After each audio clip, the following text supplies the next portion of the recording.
Hello दोस्तों, स्वागत है आप सभी का आपके अपने YouTube channel toppers basic classes में। तो आप सभी लोग कैसे हैं?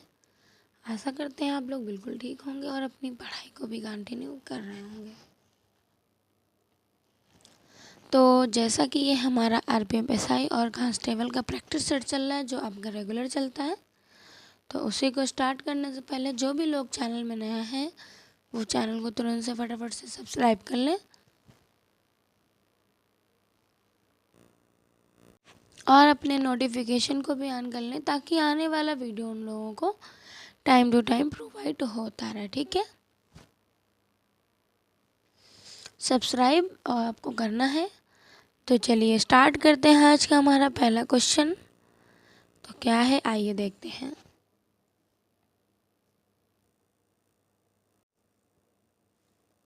निम्नलिखित में से किसने हड़प नीति लागू की थी?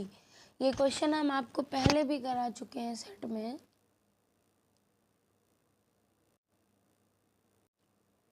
ये वाला जो क्वेश्चन है ये हमने एक बार और कराया है, एक दो बार।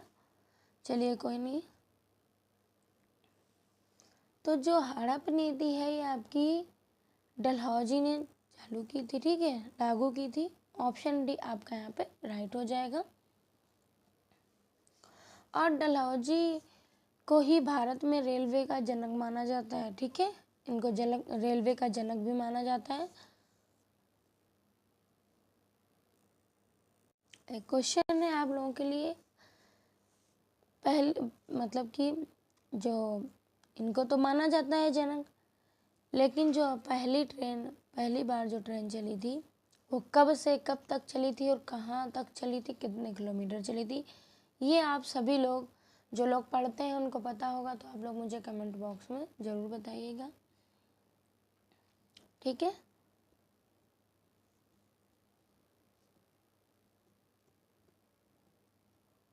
चलिए नेक्स्ट क्वेश्चन की बात करते हैं। नेक्स्ट जो हमारा क्वेश्चन है, जैसे जैसे हम आवर्त सारणी के समूह में नीचे जाते हैं इलेक्ट्रॉन बंधुता पर क्या प्रभाव पड़ता है?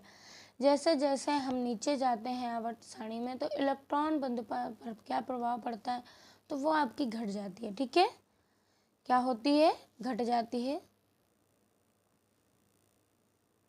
ऑप्शन ए हमारा यहाँ पे राइट हो जाएगा, ठीक है। और आवर्त सारणी में आपके बाएं से जाने पर परमाणु त्रिज्या घटती है, ठीक है। और आवर्त सारणी में बाएं से दाएं जाने पर नाभिकीय आदेश बढ़ती है, आपकी इलेक्ट्रॉन संख्या भी बढ़ती है, ठीक है। चलिए नेक्स्ट क्वेश्चन की बात करते हैं। शरीर में रक्त कोशिकाएं ब्लड सेल कहाँ उत्पन्न होती हैं? ये भी आपका वेरी इंपॉर्टेंट क्वेश्चन है।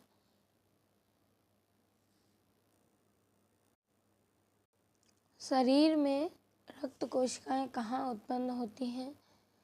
तो ये आपकी अस्थि मज्जा में उपस्थित होती हैं या उत्पन्न होती हैं, ठीक है।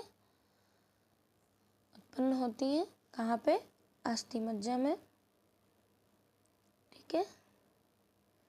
तो ऑप्शन बी हमारा यहाँ पे राइट हो जाएगा। चलिए नेक्स्ट क्वेश्चन की बात करते हैं। तो नेक्स्ट क्वेश्चन है हमारा हार्मोन, एक सेकेंड, हार्मोन थेरेपी को सामान्यतः कहा जाता है? इनको सामान्यतः कहा जाता है, मतलब कि कहा जाता है, क्या कहा जाता है? तो इनको T4 कहा जाता है, ठीक है। T4 ऑप्शन सी आपका यहाँ पे राइट हो जाएगा, ठीक है। और जो थायराइड की, इसमें जैसे कि थायराइड की जो ग्रंथि है तो वो आपकी शरीर में सबसे बड़ी स्रावी ग्रंथि है, ठीक है। चलिए नेक्स्ट क्वेश्चन की बात करते हैं। नेक्स्ट क्वेश्चन है हमारा निम्नलिखित में से कौन सा महत्वपूर्ण रक्त वाहिनी ऑक्सीजन युक्त रक्त को फेफड़ों से हृदय तक ले जाता है। तो ये कौन सा है? ये फुफ्फुस सिरा है। ठीक है, फुफ्फुस सिरा है आपका। तो ऑप्शन सी आपका यहाँ पे राइट हो जाएगा। चलिए नेक्स्ट क्वेश्चन की बात करते हैं।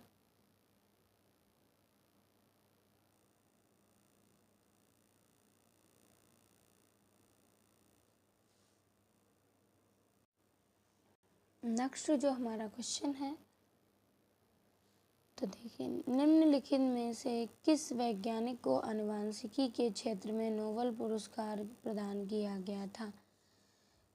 तो किसको प्रदान किया गया था आपका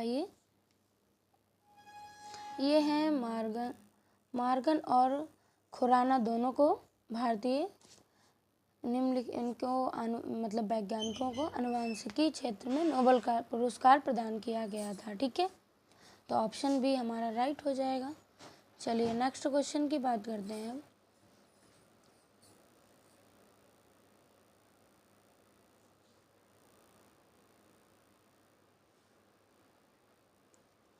नेक्स्ट हमारा क्वेश्चन क्या है?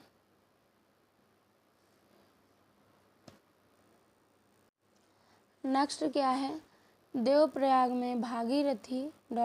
से मिलती है। मतलब भागीरथी नदी है जो वो आपकी किससे मिलती है?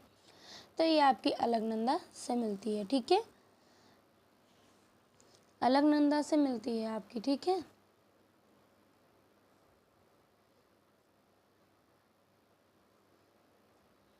और तभी ये आपकी गंगा भी बनती है। ठीक, चलिए नेक्स्ट क्वेश्चन की बात करते हैं।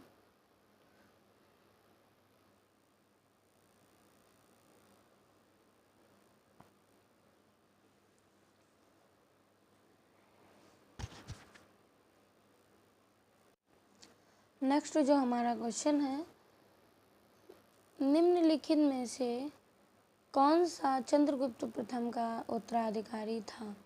कौन है जो चंद्रगुप्त प्रथम का उत्तराधिकारी था? तो ये भी क्वेश्चन हमने एक बार आपको सेट में कराया हुआ है। चंद्रगुप्त प्रथम का जो उत्तराधिकारी था वो समुद्रगुप्त रहा। ठीक है, ऑप्शन ए आपका राइट हो जाएगा।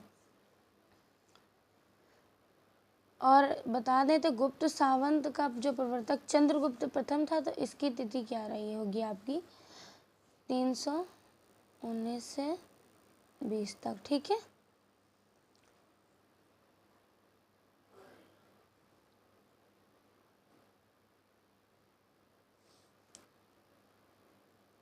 चलिए नेक्स्ट क्वेश्चन की बात करते हैं।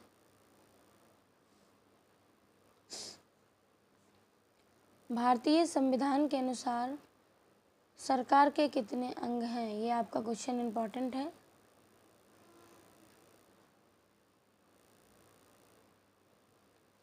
भारतीय संविधान के अनुसार सरकार के कितने अंग हैं?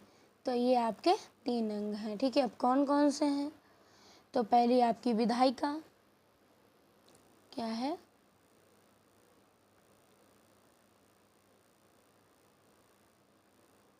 ठीक है, दूसरी आपकी कार्यपालिका।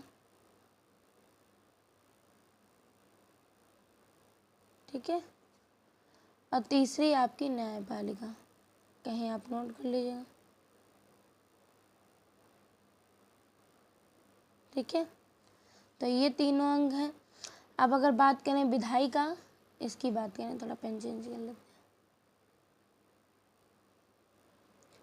अगर इसकी बात करें तो विधायिका हमारी क्या है? विधायिका अर्थात कानून बनाने वाली संस्था है। ठीक है, ये कानून बनाती है।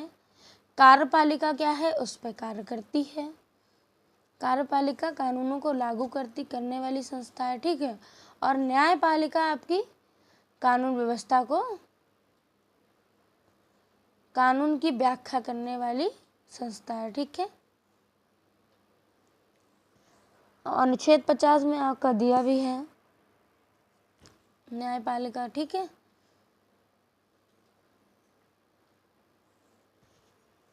तो चलिए नेक्स्ट क्वेश्चन की बात कर लेते हैं हम।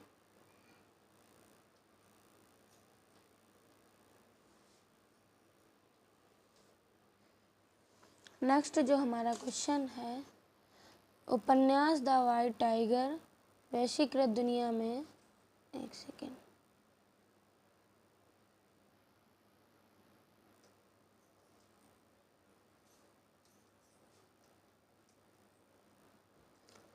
दुनिया में भारत के वर्ग संघर्ष गहरा विनोदी परिप्रेक्ष्य प्रदान करता है।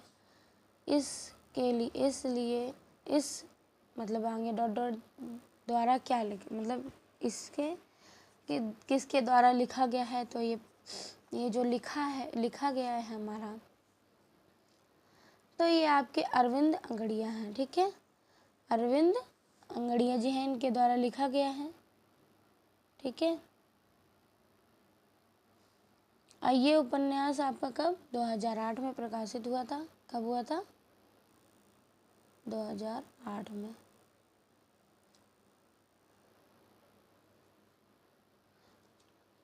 ठीक है,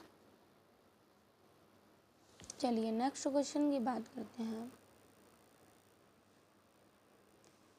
तो नेक्स्ट क्वेश्चन हमारा क्या है, निम्नलिखित में से कौन भारत के सर्वोच्च नागरिक सम्मान रत्न से सम्मानित होने वाले या वाली पहली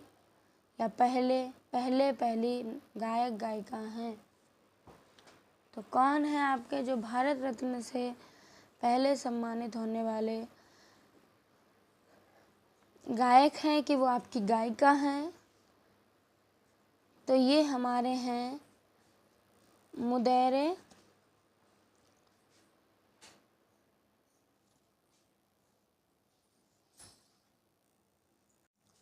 तो ये आपके हैं मुदैरे समूह खादिब सुब्बुलक्ष्मी। ठीक है, तो ऑप्शन डी हमारा राइट हो जाएगा। ठीक है, चलिए नेक्स्ट क्वेश्चन की बात करते हैं। तो जो ये आपके, एक सेकेंड, उस्ताद अली अकबर हैं खान, ये किस संगीत वाद्य यंत्र के हैं? तो ये आपके सितार के हैं। ठीक है, नोट कर लीजिएगा, दिखा तो मैंने बता दिया। और हरि प्रसाद चौरसिया जो हैं ये आपके बांसुरी के हैं। ठीक है, और जो बिस्मिल्लाह खान हैं ये, तो ये किसके हैं? शहनाई के। ठीक है, तो ऑप्शन डी हमारा राइट हो जाएगा। चलिए नेक्स्ट क्वेश्चन की बात कर लेते हैं, आप लोग नोट करते जाइए।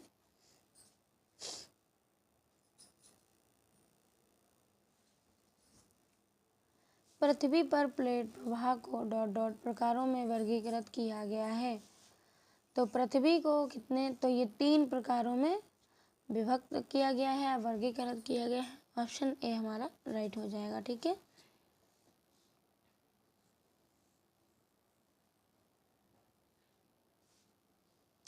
अब 3 वर्गीकृत किनारों की भी बात कर लेते हैं। वर्गीकृत, तो ये विनाशात्मक अभिसारी किनारा है एक, पहला तो कौन सा? विनाशात्मक।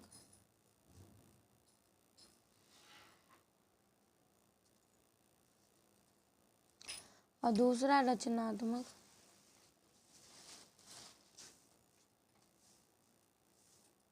ठीक है, और तीसरा संरक्षक।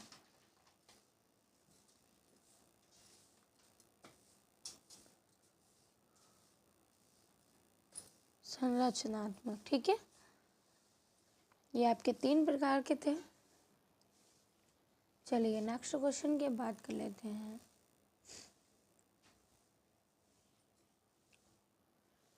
एक वर्ष में प्रति 1000 व्यक्तियों में जन्म लेने वाले जीवित शिशुओं की संख्या कहलाती है, क्या कहलाती है? आपकी मृत्यु दर तो कहलाएगी नहीं, आप सोचिएगा पहले।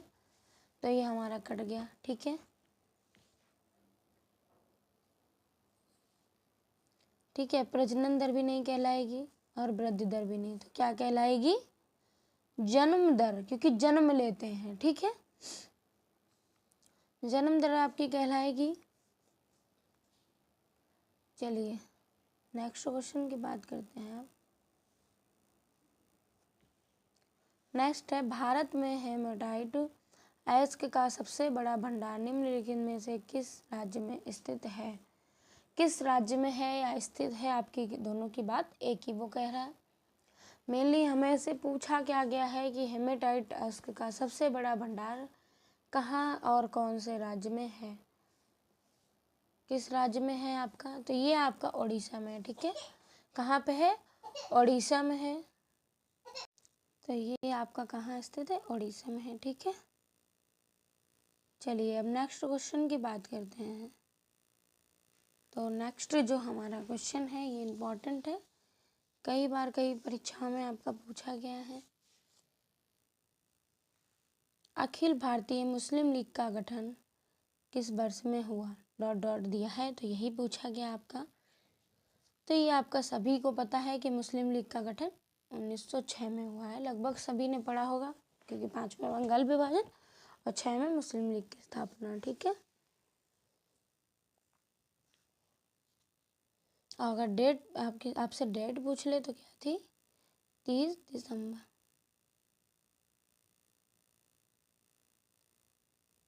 30 दिसंबर में थी, ठीक है।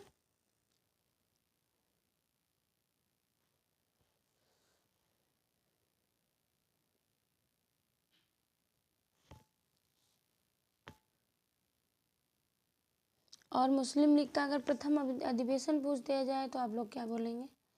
तो ये आपके 1908 में पंजाब, अमृतसर पंजाब में हुआ था, ठीक है। चलिए अब नेक्स्ट क्वेश्चन की बात करते हैं। आज का हमारा नेक्स्ट और लास्ट क्वेश्चन यही है। गुजरात के हजीरा से उत्तर प्रदेश के जगदीशपुर तक जाने वाली HVJ गैस पाइपलाइन निम्न में से किस राज्य से होकर गुजरती है? इम्पोर्टेंट क्वेश्चन है आपका, ठीक है, क्योंकि अभी हाल ही फिलहाल में चर्चा में भी रहा था। तो ये आपकी जो है ये मध्य प्रदेश से होकर गुजरती है, ठीक है। और इसकी शुरुआत कब की गई थी आपकी? तो 1986 में की गई थी, ठीक है, 1986 में की गई थी।